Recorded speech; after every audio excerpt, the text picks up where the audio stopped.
Okay, so now we're on to covalent bonds and covalent molecules. In the previous two videos, we were focusing on the ionic bond and creating ionic molecules and understanding the Lewis dot formula of that, and then talking in depth about ions and the radius of the ions and how to figure out the trend in the radius of an ion across periods, and also comparing an isoelectronic series. Okay, so we're all done with that.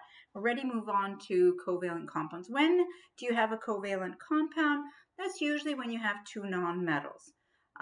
Because the nonmetals don't want to give up electrons. They both want to gain electrons. So if both of them want to gain electrons, no one's willing to give up an electron. So what they do instead is share. Here's the definition of a covalent bond. Covalent bond is a chemical bond formed by the sharing of one pair of electrons between atoms, and it's usually nonmetals. Usually what happens is that one atom will share one electron, the other atom will share another electron, and the two of them together, that pair becomes the covalent bond, okay? Now, if they share more than one pair, if they share two pairs of electrons or three pairs of electrons, that's under the category of multiple bonds. A double covalent bond is when two pairs of electrons are being shared.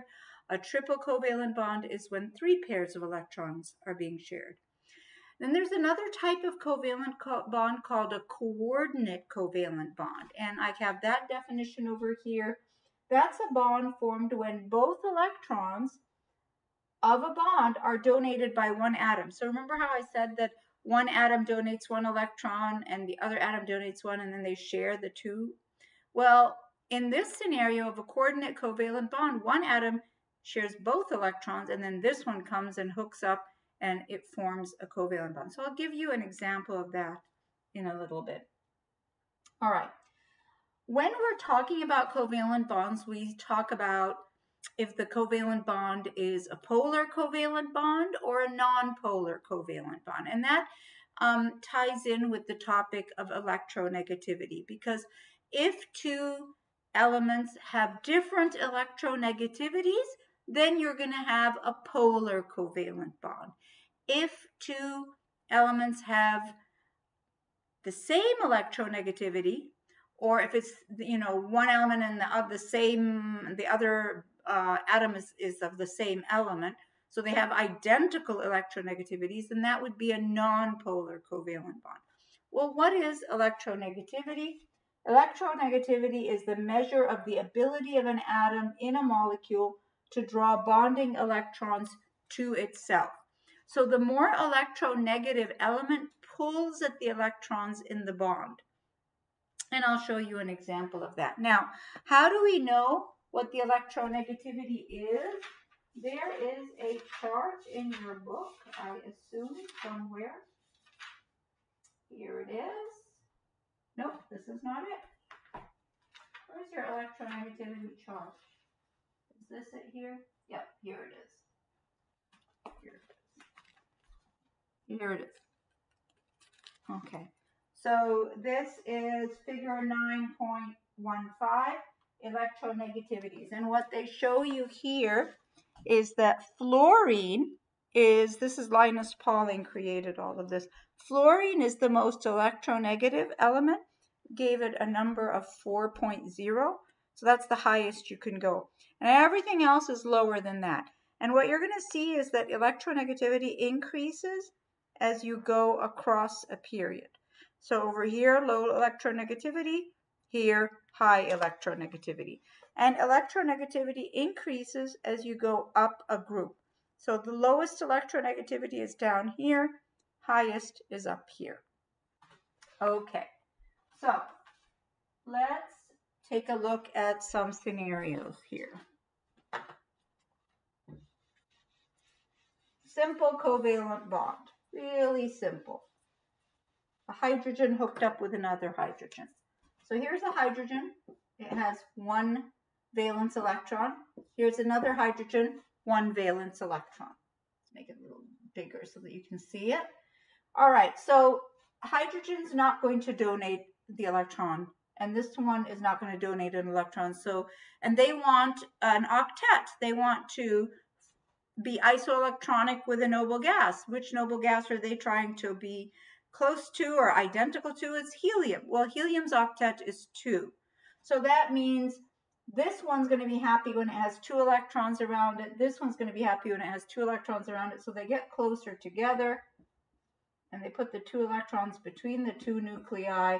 And now this hydrogen feels like it's got 2 electrons around it. This hydrogen feels like it's got 2 electrons around it.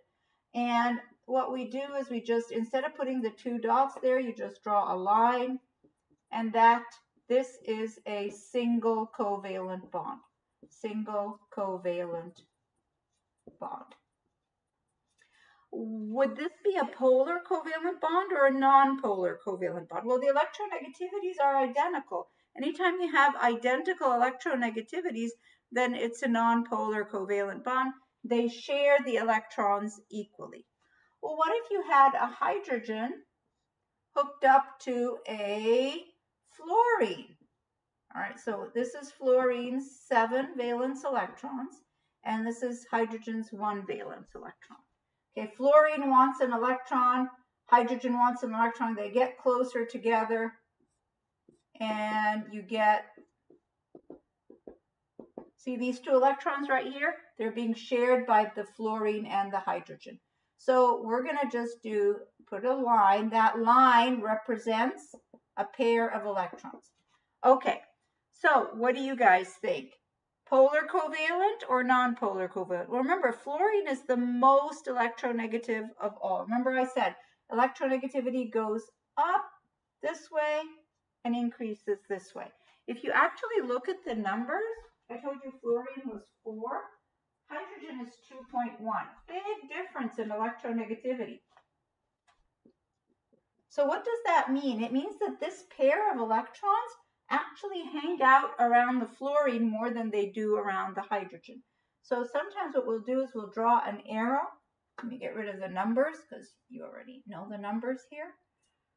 Sometimes we'll draw an arrow saying over here that it's going more towards this side, and the electrons are being shared more by the fluorine. They're going more towards the fluorine. Fluorine is attracting them more than the hydrogen is. So they're hanging out around here.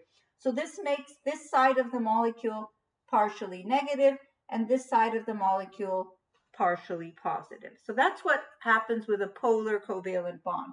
In a non-polar covalent bond, the electrons are being shared equally. Okay. Now, I wanted to show you what a coordinate covalent bond is. If you have an ammonia, it's a nitrogen bonding with 3 hydrogens, has a lone pair here, and then you want to turn it into an ammonium ion. So you have this hydrogen ion. Hydrogen ion doesn't have any electrons, but it wants to bond to form the ammonium polyatomic ion. So it uses both of these electrons to form that 4th bond around the nitrogen. There you go. And this would be an example of a coordinate covalent. But once you create the bond, you can't tell which is which. You cannot say, oh, this was the coordinate covalent. These guys are originally just regular covalent. They all look exactly the same. Okay, what does a multiple bond look like? What does a double bond look like? Well, if you had, for example, the oxygen molecule. Oxygen has 6 valence electrons, right? And here's another oxygen, 6 valence electrons. This oxygen needs 2 more electrons to fulfill the octet. This oxygen also needs 2 more electrons. Well, neither one of them wants to give up an electron, so they get closer together. And the electrons move around here, and you end up having, so this comes up here, and then this comes up here. And see over here, now you've got 2 pairs being shared by both of them. So This oxygen feels like it's got 8 electrons around it. This oxygen feels it's got 8. Both octets are fulfilled. So we can show it as 2 lines. So these are called bonding pairs. These are bonding pairs. And these guys here, all these ones on the outside, these are called non-bonding pairs. Or we also sometimes call them lone pairs. Especially in organic and biochem, we like to call those pairs of electrons that are not involved in the bond lone pairs. Well, what if we had a nitrogen molecule? A nitrogen molecule is N2. What does that bonding look like? Well, here's your nitrogen. How many valence electrons does nitrogen have? 5. So 1, 2, 3, 4, 5. And here's another nitrogen. Okay, this nitrogen wants 3 electrons. This nitrogen wants 3 electrons. How do we know they need 3 electrons? Because that's the way it becomes isoelectronic with neon.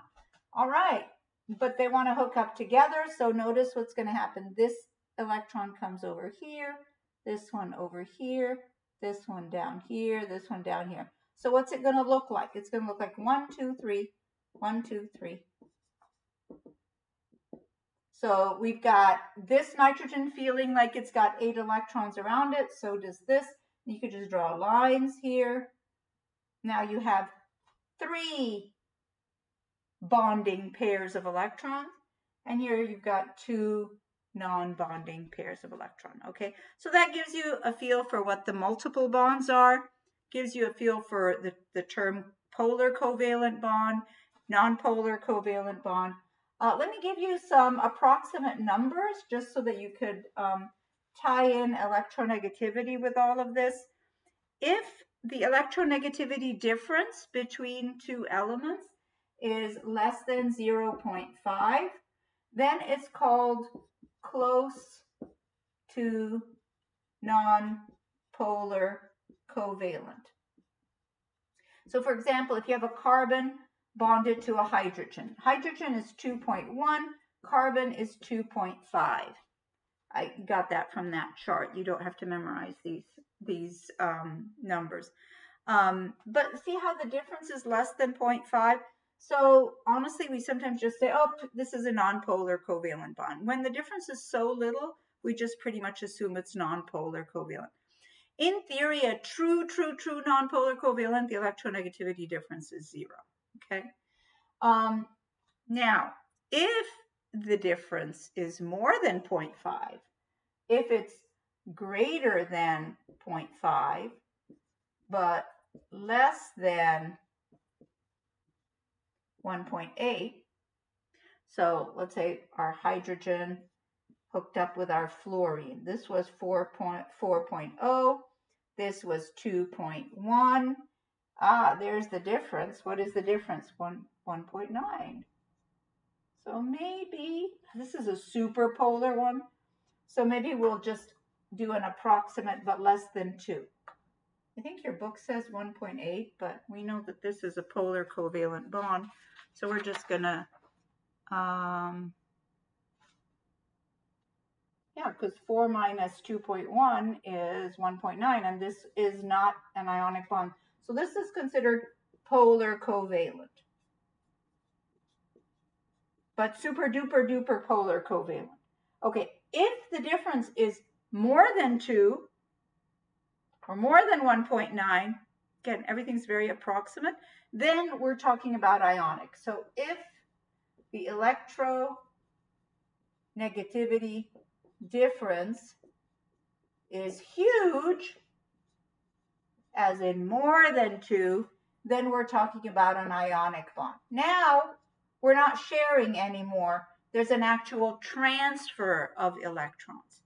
If we're sharing, that's different. That's covalent. But when the electronegativity difference is so huge, then there's an actual transfer of electrons, and that would be an ionic bond. Okay, good. So next we're going to talk about creating Lewis dot structures of covalent compounds and then we'll tie that into formal charges. Okay, but one step at a time.